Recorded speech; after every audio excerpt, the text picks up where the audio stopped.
Fala galera, espero que vocês estejam bem. Para quem não me conhece, eu sou o Daniel e eu vou estar mostrando aqui um pouquinho para vocês sobre alguns programas que eu acho interessante para sessões de musicoterapia, certo?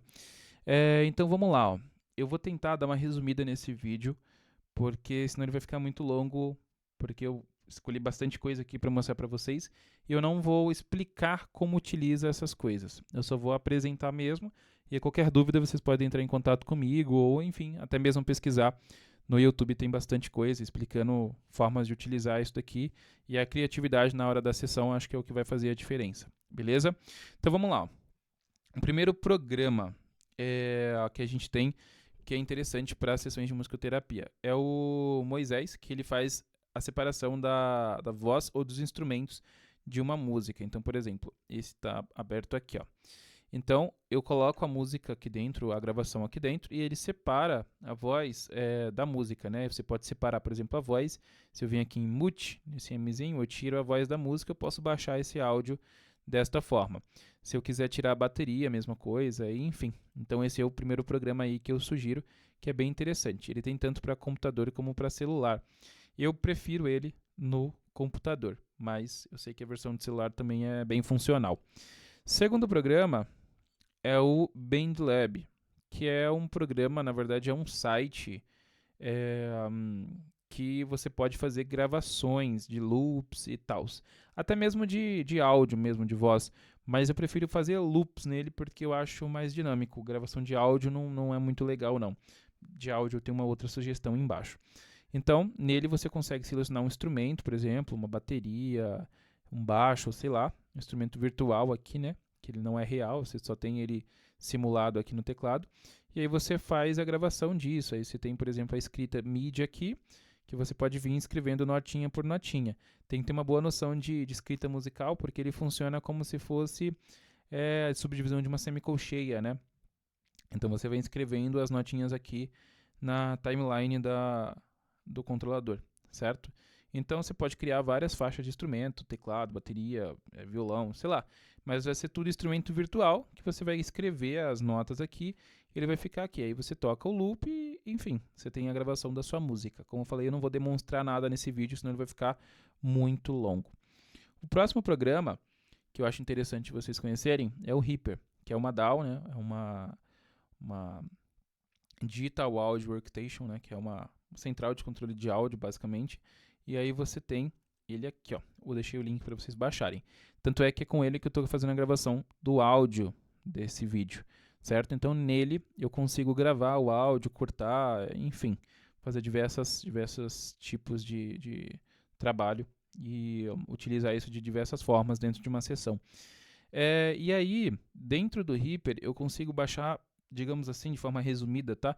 Eu sei que tem uma galera que acompanha aqui o canal que já tem uma noção disso, o que é VST, o que é plugins, o que é tal, mas aí esse vídeo está mais voltado para a galera de musicoterapia, que então eu vou tentar usar linguagens meio que adaptadas para facilitar esse entendimento. Então, dentro do RIP você tem meio que subprogramas que você consegue rodar dentro dele. Um deles é esse efeito aqui de Pedals, que é o nome do plugin, né? Desse programa que vai rodar dentro do Reaper. Então, o Reaper é uma plataforma de gravação que você consegue rodar outros programas. E o Pedals é um deles, que aí você tem, por exemplo, ele aqui, que ele simula a questão dos pedais de guitarra, certo? Então, você tem ele aqui, ele é gratuito também. E aí você consegue simular aqueles efeitos dos pedais de guitarra indo para uma citação mais pessoal, que nem a aula que o professor mostrou na semana passada, né, no sábado passado. Ele levou um pedal de guitarra lá, ligou um microfone e colocou aqueles efeitos lá em tempo real. Então, esse programa aqui simularia aqueles efeitos, ok? Tem outros desses tipos de programa. Tem o, acho que é TRU, tem o Guitar Rig, alguma coisa assim. Enfim, tem bastante desses programas. O Pedals é uma sugestão gratuita, mas tem outros também que vocês podem vir a baixar, mas eles funcionam sempre assim dentro de um outro programa. Tem alguns que funcionam sozinho, mas eles geralmente são pagos, como por exemplo esse daqui, ó. Deixa eu mostrar aqui a área de trabalho, exibir aqui. Esse aqui, ó, THU ele funciona sozinho, sem precisar abrir um programa, mas ele é pago, assim como esse GTR aqui também. Funciona sozinho, mas aí eu não preciso do Reaper, por exemplo, mas ele também é pago, certo? Vou lá, voltando para cá. Então eu tenho esses programas aí que vocês podem vir baixar e utilizar dessa forma. Aí beleza, o que é necessário para baixar esses programas e utilizar? Dá para usar no celular? Então, esses que eu mostrei, o Moisés dá, o BandLab também. O Reaper não, certo? Então o Reaper ele não é possível usar no celular. Pelo menos eu não conheço nenhuma versão dele que seja legal, assim, a aplicação no celular e tal. Mas aí vocês podem vir a, sei lá, fazer adaptações. Porque você vai ter efeitos, como por exemplo esse Pedals, que dá para usar no celular. Que acho que é o iRig que tem uma variação, o Amplitude, que tem esses tipos de efeitos que vocês conseguem ligar diretamente no celular, mas o celular vai ter que ser de uma qualidade muito boa para ele não travar, e, enfim. Eu sempre indico o computador por questões, sei lá, para mim é mais confiável do que o celular, ok? Bom, equipamentos que vocês vão precisar para fazer tudo isso funcionar, ok? São equipamentos mais, digamos assim, como eu falei, de baixo custo, que vão facilitar essa introdução no mercado do áudio, certo? Por exemplo, interface de áudio. No caso, pensando que todo mundo já tem um computador minimamente bom, digamos assim. Como assim? Aquela configuração básica quando você vai pegar um computador. 8 GB de RAM, um i5 com pelo menos 420 de SSD, certo? Anota essas informações, o computador tendo isso, você vai conseguir trabalhar legal com ele. Menos que isso, já vai dar uns BOzinho, certo? Então tem que ser um computador com uma configuração legalzinha assim para vocês conseguirem trabalhar sem ele ter o risco de travar. Eu tenho um MacBook. Aí já é bem melhor porque o Mac ele comunica melhor com essa parte de áudio e vídeo também. E aí facilita mais a vida. Caso não seja Mac, o Windows vai ter que ter essas especificações que eu citei. Bom, então tendo o computador como ponto de partida, a gente vem para interface de áudio. O que é interface de áudio? É como é que fala? Fugiu a palavra. Um aparelhinho externo que você vai conectar via USB no seu computador, que ele vai ser o responsável por guiar o áudio, a entrada e a saída de áudio que você vai estar controlando os programas. Então, por exemplo, eu liguei lá o Reaper e aí eu vou gravar minha voz. Então, o meu áudio vai entrar por aqui, vai sair via USB desse aparelhinho, vai entrar no meu computador e lá no Reaper ele vai aparecer dessa forma aqui, que é exatamente o que está acontecendo. Ó. O áudio está entrando via uma interface de áudio que eu tenho aqui no estúdio. E aí ele é captado pelo programa. Se eu quiser gravar, é só eu vir aqui e selecionar a parte de gravação aqui embaixo e eu vou estar gravando o áudio que eu estou falando e tal. É bem simples essa parte. Então, esse dispositivo aqui faz isso. Eu não posso ligar direto no computador? Então, o computador não tem um dispositivo de áudio suficientemente forte para fazer esse processamento e isso rolar sem atraso. Certo? O processador de áudio que tem no computador geralmente é bem inferior a esses que são vendidos externos, então ele acaba sendo fraco, então você vai falar e só depois de 3 segundos que o som vai sair, certo? Então esse é o problema do áudio ligado direto no computador, por isso que você precisa de uma interface, para tirar o que a gente chama de latência. Ela faz com que esse som entre na velocidade correta dentro do computador e funcione lá dentro, e saia também na velocidade correta sem dar nenhum tipo de atraso. Então a ideia da interface é essa. Certo? Então, a interface de áudio é a primeira coisa que vocês precisam ter para fazer aqueles programas rodarem da melhor forma possível. Então, a primeira interface que eu coloquei foi uma de baixo custo, que é a Behringer UM2. Depois, eu coloquei algumas com um valor um pouco mais elevado, que é a outra Behringer aqui também. Só que ela vai ter 2 canais de entrada e não somente um, que nem a outra tinha. Então, por exemplo, se você numa sessão vai fazer uma gravação junto ao seu terapeutizado e você pode usar, por exemplo, um violão ligado para você aqui enquanto ele canta em um microfone no outro canal, certo? Então essas variações de valor vão ter muita relação com a quantidade de canais que você vai conseguir gravar em tempo real na interface, certo? Nessa, no caso aqui, ela já é tipo R$1.000 e poucos, mas ela consegue gravar 2 canais simultaneamente. Na outra, que eu tinha mostrado anteriormente, ela só grava um canal por vez. Então, ou grava, ou enfim, você só consegue ligar uma coisa de cada vez. Nessa daqui você já conseguiria ligar duas. Ah, pode ter até quantos? Ah, as interfaces geralmente vão até 8 ou 16 canais. Aqui eu uso aqui, por exemplo, tem 16 canais. Então, eu poderia usar 16 microfones ligados em tempo real, ou enfim. Não que seja necessário, mas é só um exemplo, certo? E aí, uma melhorzinha que o pessoal geralmente não gosta da Behringer, por questões pessoais, enfim, tem uma galera que não curte Behringer, eu deixei uma da Focusrite aqui, que já é uma interface de um valor um pouco mais alto, mas ela tem uma qualidade sonora muito melhor, certo? O pessoal geralmente gosta da qualidade sonora que ela oferece, da resistência dela na parte material, digamos assim. Mas como utilização é a mesma, tá? Ela não muda nada na questão prática. Muda na questão design, qualidade sonora e construção, que ela é um pouco mais resistente do que a outra. Então, mas ela faz a mesma função do que as outras duas. É a questão de conseguir fazer com que o áudio que você está mandando pelo microfone, pelo instrumento, entre no computador, seja gravado ou enviado para o seu dispositivo de áudio sem nenhum problema. Bom, então, primeiro são as partes, as interfaces aqui, como eu comentei. Depois a gente vem para a parte de controlador MIDI. O que é isso? Vou tentar resumir aqui, tá? A MIDI é uma linguagem de sinal, no caso, de comunicação entre dois dispositivos, certo? E aí você tem, por exemplo, um dispositivo externo e um dispositivo que é o seu computador. E aí, o que você tem? Você tem uma comunicação de sinal entre os dois, que a gente chama de linguagem MIDI, resumidamente. Então, é a forma que os dois vão se comunicar. Os instrumentos virtuais se utilizam dessa forma de comunicação. Então, você vai ter, por exemplo, uma forma de conectar algo que controle algo que está no seu computador. Por exemplo, aquele programa que eu mostrei para vocês agora há pouco tempo, ó, que é o Pedals, que é esse aqui. Observa que ele tem diversos botõezinhos, né? Que vocês têm que mexer, caso ele seja baixado no computador, né, manualmente aqui pelo mouse, certo? Que é meio chato de fazer isso em tempo real. Então você tem um programa, um equipamento que vai conectar via USB no seu computador e ele vai fazer com que você possa controlar esses dispositivos aqui manualmente. Então, um desses controles é esse daqui, ó, que é um pedal que não tem efeito, mas ele tem esses botões aqui que você faz o controle daquele programa de forma manual, digamos assim. Você aperta aqui e o programa responde lá. Porque esse dispositivo pode estar sendo conectado via Bluetooth no seu computador ou via USB, certo?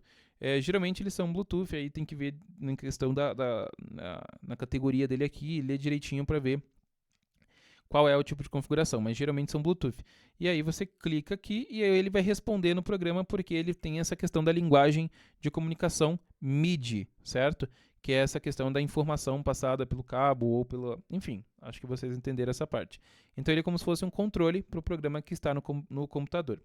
E aí você vai ter vários tipos de formas de controle MIDI. Como assim?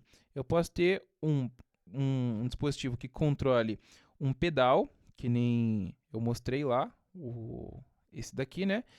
Como eu posso ter, por exemplo, também um outro tipo de controlador MIDI, que é um controlador que controle um instrumento que vai estar aberto no computador. Então, por exemplo, você pega esse tecladinho aqui, certo? Esse teclado, se você ligar ele numa caixa de som, ele não tem som. Por quê?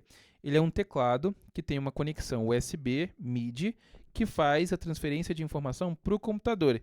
E um instrumento virtual, que o pessoal chama de VST, aberto no computador, recebe as informações enviadas pelo músico tocando esse tecladinho e transforma aquilo em áudio, voltando e saindo na caixa. Então, esse teclado aqui é a mesma coisa, ele é um teclado controlador MIDI. Ele é um teclado que controla um programa dentro do computador, certo? Então, ele tem esses botões aqui que vocês conseguem manusear e modificar em tempo real, mas ele não possui som. Ele só tem as teclas e os botões, mas ele controla algum programa dentro do computador, podendo ser um programa de teclado, um programa de guitarra, o que vocês quiserem. Que essa questão da variação entre os programas acontece, mas todos eles comunicam com a mesma linguagem, que é a linguagem MIDI, certo? Então, ele vai servir para isso. Então, você conecta ele lá no seu computador, baixa um programa de teclado, como eu mostrei aquele de guitarra, você vai ter de teclado também, que vai ter sintetizadores e tal. E aí, dentro disso, você consegue controlar o seu computador através desse tecladinho aqui, certo? Para fechar aqui, eu também coloquei uma sugestão. Mais duas coisas aqui. O controlador MIDI já foi. Então, vamos lá. Vamos supor que você não quer todo esse rolê de ter esses programas e tal. Você quer simplesmente fazer aquilo que o professor fez na aula, que é a questão dos efeitos, e conseguir ligar um microfone lá e tal, e conseguir fazer aqueles efeitos de uma forma mais direta. Você tem a opção de comprar pedais de guitarra mesmo, certo? Que são processadores de efeitos que vão colocar aqueles efeitos sem todo esse processo do computador. A grande diferença, você não vai ter um manuseio sobre aquilo. Por exemplo, nesses programas e tal, você consegue editar, gravar em cima da música, você vai conseguir ter muito mais recurso a longo prazo. Nos pedais, não. Você vai conseguir executar aquele tipo de atividade de uma forma direta. Então, por exemplo, uma sugestão de pedal, que é um dispositivo que tem aqueles efeitos, é esse daqui. Esse aqui é um pedalzinho de guitarra, você pode conectar um microfone nele e aí ele vai ter alguns efeitos aqui, como reverb, delay, distorção, e aí você consegue conectar ele um Bluetooth e soltar uma música, por exemplo, para o terapeutizado tocar junto, certo? Cantar junto, enfim. Mas aí ele é um valor bem abaixo, né? E aí ele faz essa questão aí dos efeitos e tal. Mas aí nele você já não tem a possibilidade de gravar isso. Você só vai ter aquela experiência em tempo real, mas a gravação disso você não tem, certo? Mas ele já tem esses efeitos todos que eu mostrei de uma forma direta, só nele ali, ele já resolve essa vida. Legal. Mais uma opção de pedal, só que esse você já tem a opção de gravar nele. Pedal, esse daqui. Esse daqui ele já faz a questão da gravação também, certo? Então você vai ter os efeitos que nem você tinha naquele, só que esse aqui já grava. Lembrando que tudo isso são equipamentos de músicos, então é legal vocês aprenderem também a tocar e a ter uma noção de como isso vai funcionar de uma forma musical, porque eles não são tão simples assim de serem mexidos, tá? Quando você pega o programa, você vai ter muito mais vídeo mostrando. Quando você pega o equipamento, você vai ter que dar uma pesquisada bem legal ali para conseguir entender o funcionamento dele, ler o manual e tal, porque a linguagem que ele é desenvolvido é linguagem geralmente focada para músicos.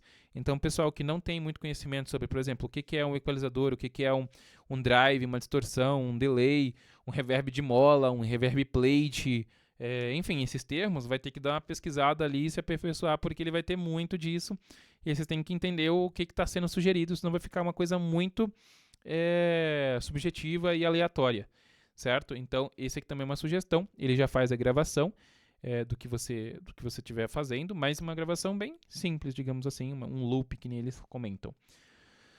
Bom, fechando essa parte dos pedais, a gente vai ter aqui caixas de som que eu indico. Na verdade, eu indico um modelo de caixa que é uma caixa estéreo. As que o professor e a professora lá mostraram na aula são caixas mono, né? Que são caixas com um ou dois falantes, mas elas não trabalham no estéreo, no LR. Para quem não tem uma noção sobre isso, o que é o estéreo? Resumidamente, é a diferença sonora entre tempo que você vai ter do lado direito para o lado esquerdo. Por exemplo, quando você tem alguém falando do seu lado direito, o som demora mais tempo para chegar até o seu lado esquerdo do que o lado direito, que é o som que está recebendo que é o lado que está recebendo esse primeiro impacto sonoro. E essa diferença de tempo entre os dois lados é o que dá a gente a percepção do estéreo, que é a esquerda e a direita, que é essa ideia da imagem sonora. Quando você não tem um estéreo, você tem um som mono, que independente do que aconteça, parece que ele está no meio, ele está no centro. Então essa é a diferença entre mono e estéreo. Estéreo você tem a questão do que está mais para lá e o que está mais para cá. O mono não, vai ser um som só no meio. E no áudio isso influencia bastante, porque, por exemplo, você tem músicas que vão ter, por exemplo, mais instrumentos para o lado direito do que para o lado esquerdo, ou enfim. E isso, na percepção, vai fazer muita diferença, assim, né? Pela questão da escuta sonora e pela questão da sensação que aquilo é proposto a passar, certo? Por exemplo, o grave, geralmente a gente tem a tendência a ouvir mais do lado direito do que do lado esquerdo. Então é um exemplo aí de como duas caixas é importante, ao meu ver, certo? Como produtor musical, então eu nunca abro mão do estéreo, uma coisa difícil para mim. Então, um modelo de caixa que eu indico são essas da Edifier, que são razoavelmente pequenas, com uma potência legal ali de 24 watts. Acho que o mínimo possível para trabalhar nas sessões são 20 watts, menos que isso acho que é fraco a caixa, então acho que é um bom ponto de partida. Não são tão grandes, ela vem já a dupla, né, o par de caixinhas, e aí eu acho que uma mochila grande você consegue colocar as duas caixas ali sem problemas, certo? Mas eu indico sempre caixas duplas para você ter essa questão do estéreo e não perder a imagem sonora ali. Existem outros modelos, mas eu sempre parto disso. O que vocês conseguirem encontrar sendo duas caixas, para mim é o ideal como utilização. Agora, mas eles usam uma caixa só, enfim, aí vai de cada um. Mas pela sensação que o áudio passa, quem escuta no estéreo, quem escuta no mono, vai sentir muita diferença, certo? Esse é o ponto. Então, até a professora comentou na aula, né, que queria ter duas caixinhas para conseguir trabalhar o estéreo, porque o estéreo sempre é mais acho que sensitivo do que o mono, enfim. Então acho que essa caixinha aqui é o ideal aí para começar. Legal, voltando lá, eu também deixei a sugestão de um microfone aqui para fechar a listinha, que é um microfone USB-100 da Shure, que é um microfone custo-benefício para o pessoal começar, ele é bem resistente e tal, e aí vai conseguir captar uma voz, se quiser microfonar um violão também, enfim, é um microfone bem razoável aí para ser iniciado. Certo, pessoal? Então, desculpa o tamanho do vídeo, acabou ficando mais longo do que eu planejava, mas acho que ficou bem completinho assim com relação ao que tem disponível no áudio assim que vocês podem utilizar. Obviamente que conhecendo mais, vocês vão conhecer mais equipamentos e mais recursos de programas que podem ser utilizados, mas conhecendo esses, vocês já vão ter uma boa noção aí de ideias e tal para aplicar em sessões, ok? Então é isso aí, até o próximo.